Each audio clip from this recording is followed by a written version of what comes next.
All right, MarcelloMania took a little bit of a holiday hiatus. We are back though, episode 10. Episode Lionel Messi, episode Pele. The list goes on. Athletes at War number 10.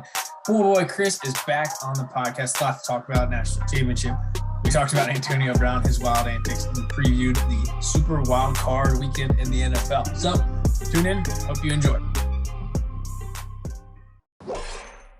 All right, everybody. Welcome back to MarcelloMania, a familiar face, the second two-time guest. It's going to be the Pool Boy podcast pretty soon. But Chris Borshwitz, welcome back on. Chris, appreciate it, man. No problem. Anytime. I was going to say it was a little bit of a struggle getting here on time after doing Pat McAfee's show.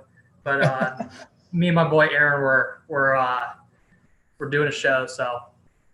You're a pro. I haven't listened to this week's episode with I assume Roger's on because he has them every Tuesday. I mean, it's good. It's not this good though. That's right. So we're recording Wednesday. It's the 12th right now, leading into the off weekend. But we're going to talk about the national championship. So leading into the game, what did you think? Did you think Georgia was going to win, or is it, Bama's just going to do what Bama usually do? What was your thoughts before the game happened? Then we'll talk about the game. Before the game, I mean, I know Bama just absolutely destroyed them in the SEC championship game, and it's the second time they're playing. And you look back at the time, what was it, LSU Bama? Yep. Even though that was a close game during the regular season, I think a field goal, Bama ended up winning pretty handily, if I remember correctly, years ago. Yeah. So I didn't think it was going to be a blowout, but I still saw Bama winning by like 10. I mean, you got Nick Saban against a familiar team who he already has a game plan that worked, and you just gave him more time to game plan. And as much as I don't like Bama, Nick Saban's amazing. And you give him time to game plan, he's going to beat anyone. So I thought it was going to be Bama 10. Maybe 14. Some people will view that 14 as a blowout, but, like a late touchdown, put it away. Right. Yeah. So I did honestly think that Georgia was a little more talented, but when people asked me, I was like, yeah, I think Georgia's going to get it done. But I said it with the most small amount of confidence you could ever say, because Bama's on the other side. And I was just like, I think Georgia's better, but Bama just always finds a way. So I wasn't convinced myself. And you're right. I thought about that LSU, when they met a couple times, and LSU beat them. I think it was 9-6 the first time, and you mentioned ended up blowing them out. And the way the game unfolded at halftime, I think the score was 9-6. I was like, oh, is this going to be a national championship like this? But the way the game played out in the second half turned out to be an awesome game. Yeah, it absolutely did. I mean, when two defenses are really going at it, they're going to get tired. Things are going to open up a little bit. Kind of how the Patriots got lucky that one year in the Super Bowl against the Falcons. Defense got tired, being on the field that much, or not getting that much time to rest. Just playing. What was I going to say? But I didn't see Georgia winning by that much, even though the last touchdown was a pick six. I thought it was going to be a touchdown, field goal. I was thinking while I was watching it, whoever scores a touchdown first would win, which even though I thought Bama, when they responded, that did end up becoming true, but it was a good game, and then the second half was just like, wow, that was well worth time staying up late for.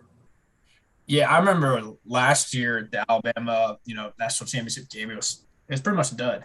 So this was at least a good game. It was low scoring early, but in the fourth quarter was back and forth. And yeah, that late touchdown kind of makes it a little lopsided in a sense, but no, it was one of the better fourth quarters you can ask for. And that's fairly high scoring for some SEC teams that are known for defense. But I really just thought, Georgia defensively stayed together because there were some turnovers. Stetson Bennett had that fumble that Bama recovered, didn't even really realize it. But Georgia bounced back both offensively and defensively. We saw it a couple years ago with LSU and Joe Burrow. But Stetson Bennett, it's not as magical of a season. Like that LSU team is the all-time All team. time. Yeah. But Top 5, 10 definitely. right. But when you see a story like Stetson Bennett and like how he's reacting and his Good Morning America interview the next day, those moments are like why sports are so good and why college sports are so awesome. Just to see that reaction from him. Kid, he walks on to his favorite team, transfers to a JUCO, comes back. It's awesome. I don't know if he remembers that Good Morning America interview, but not really related to the game. Not to get down that path, but with players getting kind of endorsements now, it didn't cross my mind until kickoff. I went, wow, this is the first time there's a national championship. Players can get paid. Whoever wins this game, winning quarterback is going to become not rich long term off of this game, but he's going to make a lot. He's at least $1 million next year. And I can't remember if we talked about it, if I mentioned it with someone else. I'm curious if long term this NIL stuff is going to make college sports better. Maybe it's more basketball than football, but maybe a fringe guy in college basketball sticks around for another year because he can get paid. I don't. Yeah. Football, I think if you're a top guy, you're not going to risk injury. But I think maybe some more guys. I know opting out was a big hot topic the last week or so. I don't know. I'm happy these guys are able to make some money, but I'm just curious. Long term, we'll see if more guys stay an extra year here and there. That'd be pretty cool. Yeah, it'll be more basketball that I think it's better for. Football. I hate to sound like that fan who's not like a fan of the team that wins it every year, like a Bama or the Ohio States and Michigans of the world that just name recognition. They went from being able to pull every 5-star to now that's all you have to do. Just boom. You put this jersey on, you're going to make this much money as opposed to if you put that one on. So I think it's going to become way more top heavy in football. Yeah, we saw right from the start that Bryce Young had never, really played it down, and he got $1 million or something crazy like that. Yeah, what it was. It's because he's the quarterback at Alabama. So all-time recruiting move by Nick Saban to bring that up preseason. I don't know. I think he's made some 7 figures at this point. He didn't even say it like it was bragging, or he almost seemed like he had a problem with it, but you knew he didn't. Well, now they don't have to hide it. He should be happy, Oh, I know. Now you don't get the Cam Newton again. Stealing laptops. Let's shift gears a little bit. There's a lot to talk about with the NFL, but the first thing, this is I'd say a week old. What was your reaction when the Antonio Brown on Sunday, and then it was a 3, 4, 5 day saga that played out? One of the most entertaining moments I've seen happen. Unfortunately, I didn't see it live, but I saw 1 second after it broke, because I remember texting people that were just like, "What do you mean?" And apparently wasn't even on Twitter, because I was watching the football team, and they pulled that up immediately. And the guy, he's had his problems, but I think I heard he's not done. I didn't read up on that. There's no way, you cannot bring him back and no team can sign him again. You can't do that. Maybe league minimum. Yeah, in a year or two. Maybe, yeah, exactly. Maybe someone will take a chance. It's going to be something crazy a year or two from now if he wants to come back and a team gets crushed with injuries and they're like, we're signing you to the league minimum. I hate to find enjoyment in someone's going on his head. Yeah. So out of someone's misery, but it reminded me of those great days when wide receivers with the crazy celebrations. I'll never forget that Saints wide receiver on Monday Night Football when he pulled the Sharpie out from underneath the goalpost pad. Was it Joe Horn? Yeah, Joe Horn. I'm sorry, that was his cell phone. Tito was Sharpie. Yeah. The cell phone. I'll never forget watching that live. The flip phone, yeah. I was probably 13 years old, and I was like, "Oh, what?" that, I Dude, mean, that was like the WWE of football back then. you hit the nail on the head. That's what when Antonio Brown, did his thing. I was like, dude, this is wrestling right now. This is you, He you took go. he took off his jersey, his pads, his gloves, basically everything but his pants and his shoes. You know, And you know what it was like? It was like Mighty Ducks D2 when Dean Portman's in the box and he's throwing his stuff to the crowd.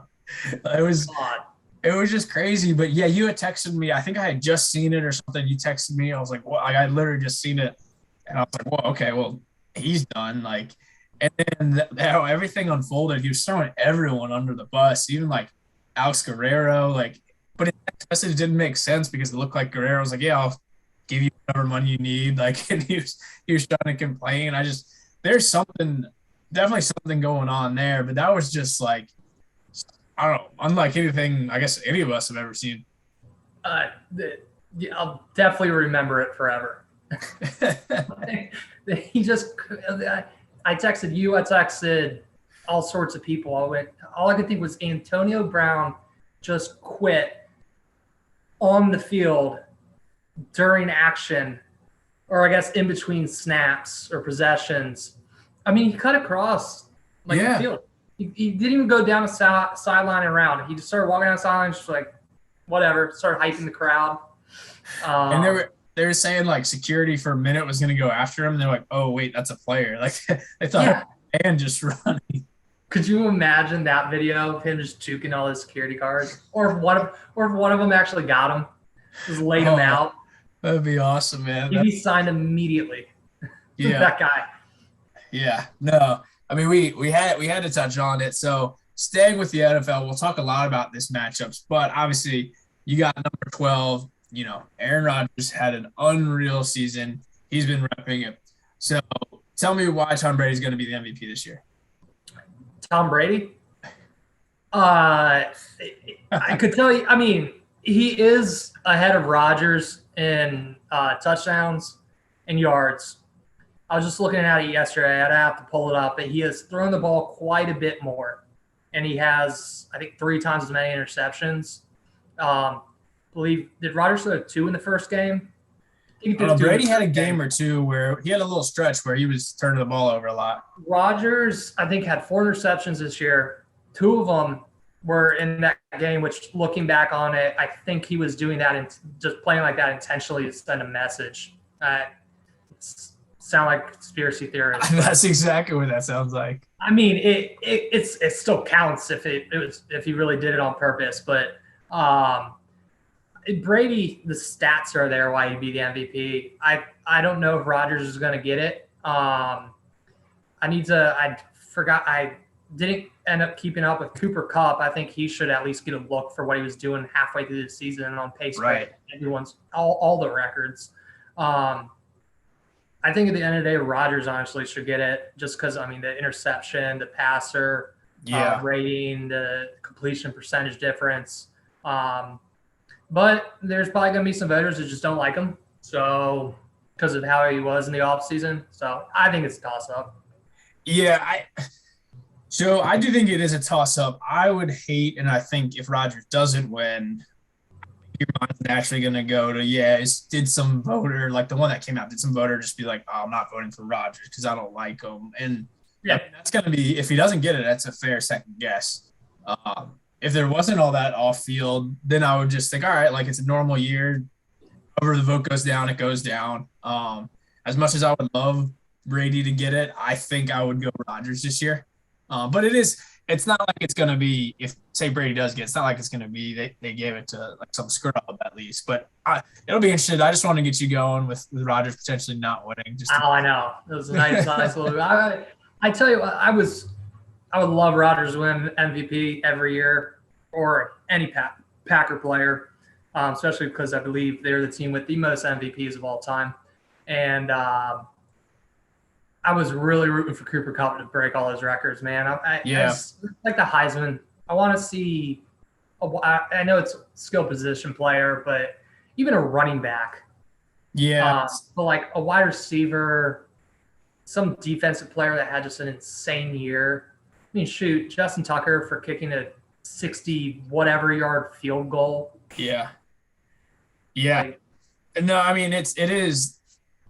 I get why the quarterback always gets the awards, but yeah, it would be cool to see, like you said, the Heisman every once in a while, a non-quarterback wins. we got a wide receiver last year. Yeah, yeah. So, but no, looking at the numbers, Brady had 43 touchdowns, 12 interceptions.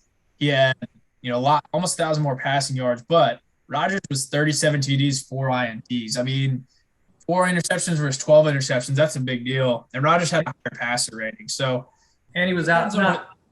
Not that it'd make a huge difference. He didn't play a game and a half. Yeah. It depends on what stats you want to look at. I am kind of a proponent of taking care of the ball. So the 37-4 to me is a little more impressive than the 43-12. But yeah, so I don't know. But Rodgers got Gronk his $1 million bonus. So he's just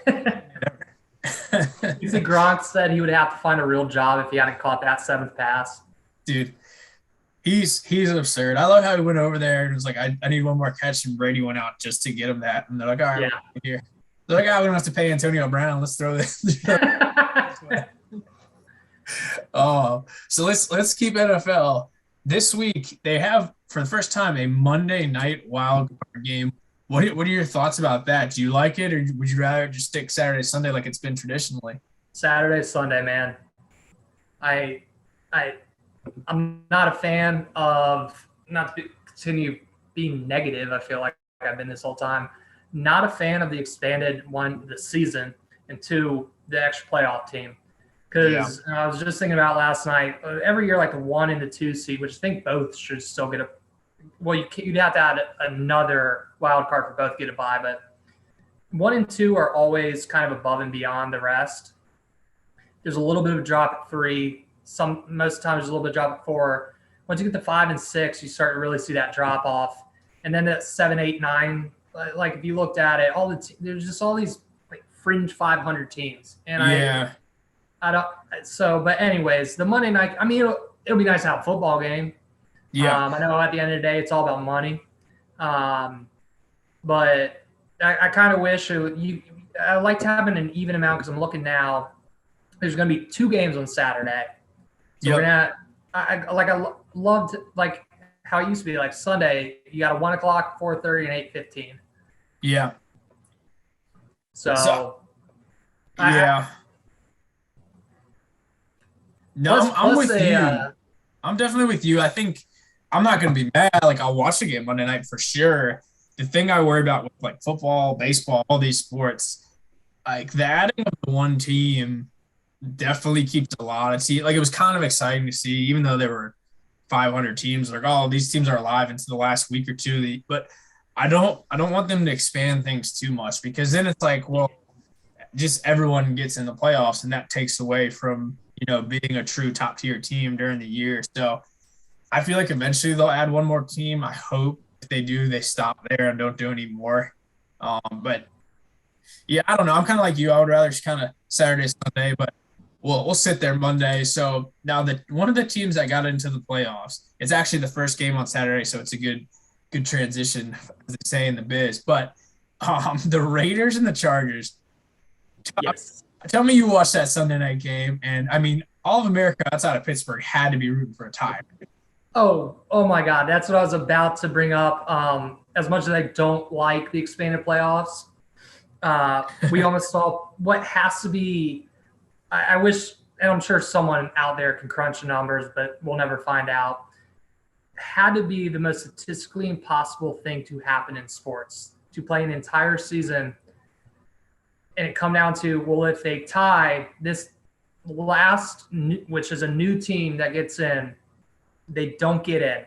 But the chances of there being a tie in the NFL, I mean, it's just impossible. And plus those 2 teams, they win, they're in automatically. And the fact that it came down to, I mean, that field goal for it to actually, after the comeback too, I thought the Raiders had them dead to rights. They're up 2 scores. And so I was, no, I mean, I was rooting so hard for a tie. Like I was like energized every time, like every fourth the Chargers would convert. I'm like, no way. Like, no. Yes. And like, And then so like to jump into the conspiracy, people are like, oh, NFL's fixed, NFL's fixed. Like, okay, maybe you could say, certain teams get calls, but like say the NFL wanted overtime and wanted a tie, like what if the dude on fourth down just drops like they had like 4 or 5 fourth down conversions, like the players still gotta make the plays. Like Yes. like how are they doing this? And it wasn't I think their closest fourth down was like 4th and 9. It wasn't like they were like 4th and 2, like barely picking up yards. Yeah. To throw downfield. So that was just incredible. And then of course everyone's talking about the timeout. If you didn't call a timeout, I think the clock just goes and it's a sign they're both in. I'm not a fan of the Chargers coach. We would forever hear about how it was fixed if it had been a tie, but it would have happened to the Steelers. So, which would have been funny. Yeah. It would have been arguably the funniest thing ever. Yeah. So we'll since we're talking about this week, we'll talk about this week's games, and then we'll just look ahead who we think's gonna win the ultimate crown. So we'll start with Vegas and Cincy. Cincy arrested a lot of guys last week, and it's in Cincinnati. I assume you're going with Cincinnati there? I'm going Cincinnati. Joe Burrow is legit. I think I need to look at the bracket as we make these picks. The winner gets Tennessee. Yeah, the winner gets Tennessee, which is tough. Tennessee, I don't know how Tennessee is the one. I don't know if they have the complete team with the passing game and all. I mean, Derrick Henry is so much of their offense. Yeah. So I'll get back to that later. So Cincinnati, I mean, the Raiders are an indoor team now. You're going to Cincinnati. Right. Get that nasty weather. It's probably going to be awful. Joe Burrow's legit, and it's going to be good. And the Raiders, but the biggest reason the Raiders are so up and down. Yeah. I mean, sometimes they look like they're world beaters. Sometimes it's like this is an above 500 team. So Bengals. They got a really good pass rush, the Raiders do, but I mean, outside of Darren Waller, no one really scares you offensively, or if you're playing defense against the Raiders. Where obviously, I think the receiving core, including the tight ends in Cincinnati, is got to be one of the best. Because they're 3 or 4 deep with some really good pass catchers. They got a decent run game. I mean, if I'm Cincy, I think just get Joe Burrow some better O-line help long term. But their future is bright. Definitely Cincinnati. I don't even know if it's going to be that close. So we'll move on. Pittsburgh, Kansas City, in Kansas City. I mean, they're winning these games in spite of Big Ben. I know Steelers fans like, oh, Big Ben brought us home. Like, yeah, the defense is playing unreal. They're running the ball. I don't see them coming close to upsetting Kansas City, but it would be funny. It would be hilarious. It would make me feel better as a Packer fan if it, that one of the AFC dominoes going down to look down the road. But yeah, it's not going to be close. I don't even know if Pittsburgh breaks 14 points. Yeah, I think they're just not good. Yeah, they would. I mean, their defense is not only going to have to create turnovers, but they're going to have to be turnovers like inside Kansas City's red zone, like where the Steelers are already like in scoring position. Like it's got, or turnovers that pick six, fumble recovery that they run in. It's going to have to stuff like that's going to have to happen for them to win. We'll go to the juiciest game I think of the AFC slate. It's my Patriots going back to Buffalo to destroy all the Bills' hopes and dreams. What do you? I mean, obviously I'm a Pats fan. What do you think about this game? I think we're going to see a lot of – I don't know what the wind is looking like, but I know the weather is going to be close to zero before the wind chill. So we're probably going to see a lot of the same game. And it doesn't pain me as much to say it because Brady's not with them anymore. But I think Bill Belichick's going to be Bill Belichick, and he's going to be saying we're on to the next one afterwards. It's going to be low scoring. And the Bills are going to get their hearts broken again, unfortunately for them, which you won't mind. No, and I kind of feel similar to the national championship.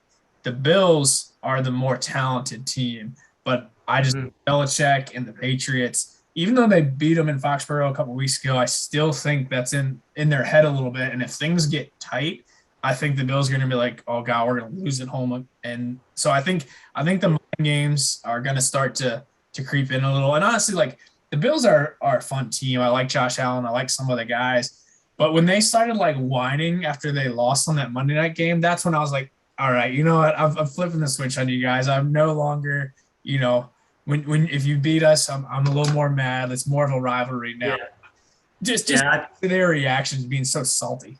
What was the final? Do you remember how close it was or low scoring the first time I played? It was something random like 14-11 or something like that because Yeah, they were going for two every time. There was one field goal. It was something weird like 14-11. I'll look it up here in a second. But, I was gonna say it's gonna take the Bills having two big plays and probably two turnovers. yeah. Yeah. I mean, and again, I think the Bills have some more talent, but as a Patriots fan, I like this matchup. And if looking for the positives, it's been since that Buffalo game that we've had both of our running backs healthy and we were missing one of our safeties. So if Stevenson and Harris are both healthy, they're really, really tough because those are two strong backs. They definitely struggle.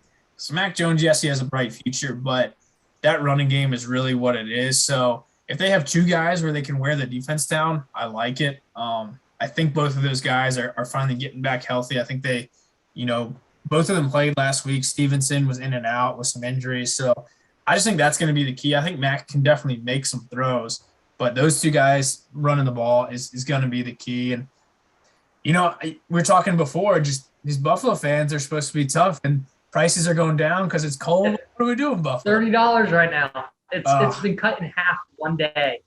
crazy. It's I mean I wouldn't want to be there. Eh, those It's guys, they have some liquid courage. They don't even feel it, right? the They're, Bills li- Mafia, man. they're lighting tables on fire. They'll be warm. We'll jump over to NFC, the 1 o'clock game, Philly, Tampa, Tampa at home. I can see. I'll start, I guess. I can see Philly kind of keeping it a game early, but I think fourth quarter, Bucks are going to pull away. Okay. I hate to say it, and it's not because my uh, dislike of Tom Brady, but I think because there's always an upset, this is going to be the one. Um, I'll probably the Bucks will probably now end up winning by 28. But looking back on the first time they played, granted it was with Jalen Hurts, but he only had 115 yards, one touchdown, one interception. It was 28-22. The Eagles did score 8 points late. But I mean, who knows? The football team almost beat the Bucks last year, and the Bucks Yeah, defense was playing same last year. It's not quite like I mean they're number 2 seed this year, but they were so hot last year, and I mean I'm contradicting myself. The Bucks could win by 28. The no, Eagles really don't have any big wins. They played some close ones. They played the Chargers close, but they have all these really weak wins. But there's always an upset. So I think the Eagles pulled it out. I mean, I could see it just because of all the injuries Tampa's been dealing with, and they're starting to look better the last week or two, but still, I think the Bucks are going to win. But even when all the Super Bowls Tom Brady's won, for the most part, one of their games along the way has been really tight. And you mentioned last year, Washington gave them the closest game the entire Yeah, season, and that was the first round because they were 11-5 playing the wild card round. That was the closest game they had, including the Super Bowl. So and that was with Taylor Heineke as quarterback, yeah, I mean, like coming off of the bench. yeah, I yeah, that's mean, right. But no, I mean, no disrespect to him, but yeah, and I know what I think Gardner's playing, and I know he's not like great, but I probably take Gardner over Taylor. Um, yeah. so, but yeah, I'd go with the Eagles. All right, we'll have to see how these play out. We'll go to. I guess we'll go along the line. I was thinking about jumping to the Monday night game and then coming back around, but we'll do the Sunday 4:30 game. San Francisco, who looks like a different team, at Dallas. What do you think there? Because I got a little bias against Dallas, but they're playing at home. I think when they play their ceiling, they're tough. They are very tough at home. especially I know you don't necessarily get an advantage in the dome unless you're the Saints and sometimes the Vikings.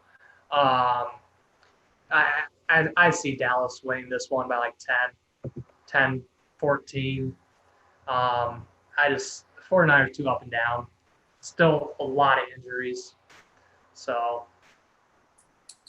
I think Dallas is going to win, but like it's going to be down to the wire. A one possession game, and okay.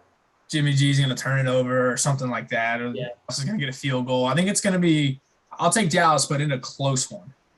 Yeah, and I mean, it does maybe help the Cowboys that these 49 players apparently don't know about the rivalry because they weren't even alive back in the 90s and they used to play all the time, the 80s and 90s. Did you read about that yesterday? No, I did not. Apparently, Kyle Shanahan was asked about do they understand the players like they asked him if they were excited to be part of this playoff rivalry, and he's like they have no idea about the past. Apparently, it's been brought up, and all the players are like, I don't know. I'll look it up on YouTube. I mean, yeah, it's 20, 30 years ago. Why would they? But still, you're a pro football player. You think you might know a little bit about history. A little bit. So I'm not going to hold it against them. No. The last game is a Monday night game, and about a month and a half ago, 2 months ago, you would have been afraid to face either one of these teams. Now it's like these teams have a lot of flaws, but it's Arizona at the Rams. That'll be a good matchup, but I definitely look at those teams differently than I did 2 months ago when they were both, almost running the table with one loss, two losses here. Yeah, it's going to be an interesting one. I'm looking at the Cardinals' schedule right now. I mean, they were undefeated until the Packers broke them, Right. and then they lost. So they lost to Green Bay. They won. They lost to the Panthers. They won 2 in a row. They lost 3. They beat the Cowboys. Then they lost to the Seahawks, and that was a home game. It wasn't like it was in Seattle with home field advantage. I would go Chargers.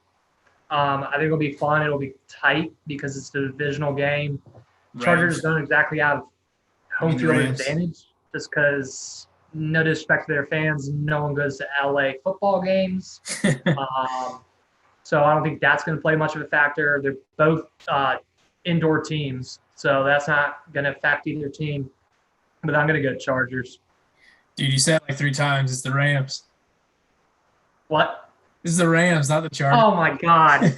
Oh, my God. Yeah, it's LA. They got similar colors. We got it. You were going. I don't know. Oh, my God. I'm going for the Rams, man. Oh, man. So you know what it is? What's that? You know what it was? Is when I pulled up the Cardinals schedule, first thing that caught my eye was their loss to the Rams. Yeah.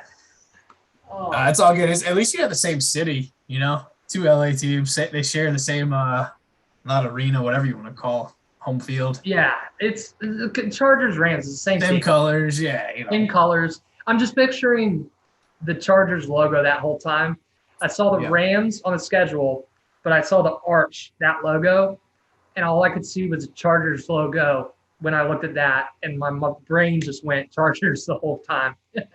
Well, another common thread, Eric Weddle, who was a Charger for a long time, came out of retirement to sign with the Rams. I don't know if he's going to get in a whole lot, but they've been banged up in the secondary, so Weddle's be active. I'm going to go the Rams here. I just think Aaron Donald's going to be the difference maker. I just looked it up. They said DeAndre Hopkins is not playing. I think I might feel a little differently if he was. J.J. Watt's questionable. If Watt's out there and they're at home in Arizona, I think the crowd sways them. But I got to go Rams in L.A. And the winner's going to get to go to Green Bay, and I think Green Bay with the cold weather will handle them pretty well. Absolutely. Well, unless the Eagles pull the upset. True. Yeah. Depending on how some things play out. So since we won't do everything since we ran through a bunch, but let's just go Super Bowl. Who do you think is going to be AFC? Who do you think is going to be NFC? And who you got for the winner? We don't need to do championship games. Yeah. I think this is Rodgers' final go-around with the Packers, so I'm going to make a biased pick. I think it's going to be Green Bay. They can't lose, what would that be, the fifth or sixth time in the NFC Championship game in the last 11, 12 years. Um, it'll knowing my luck, it's going to end up being Tom Brady again. But I just don't see it happening 2 years in a row, even though it would be a really close game. So Packers, and I think while the Bengals are going to make a run, they're going to fall short. They're not there yet, but it's going to end up being Kansas City. They were so good. Yeah. In that second half of the season. And we're finally going to get to see, since we didn't get to see it earlier in the year, Mahomes and Rodgers. And maybe Mahomes loses to Brady and then Rodgers 2 years in a row. And then he finally gets to take the driver's seat in the NFL. Yeah, so preseason, I said I thought it was going to be Tampa and actually Buffalo. Now the way things are played out, like, of course I want to look at it and go, Tennessee's getting Derrick Henry back. They're getting Julio back. Julio, I don't know how much he's got left at this point, but he's second, third receiver at this point.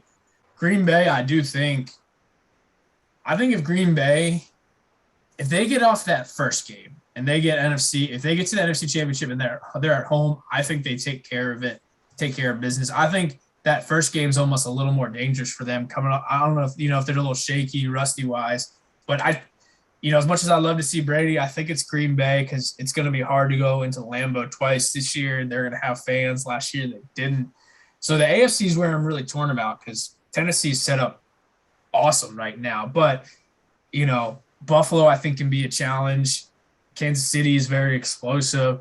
So I'm going to go Green Bay, and I'll stick with Buffalo even though it pains me to – no, actually I can't stay with Buffalo because the Patriots are going to beat them. So I'm going to Patriots. I'm going chalk. Yeah. Tennessee? Yeah. Oh, that would be an awesome matchup, especially if Derrick Henry's back. That would be one. Obviously, you would be upset if a certain team lost, but I think a lot of people would be like, "Oh, this is a fun Super Bowl." Either one of these teams, That would be a really entertaining game. So I hate going chalk, but I have to since I got my Pats this weekend.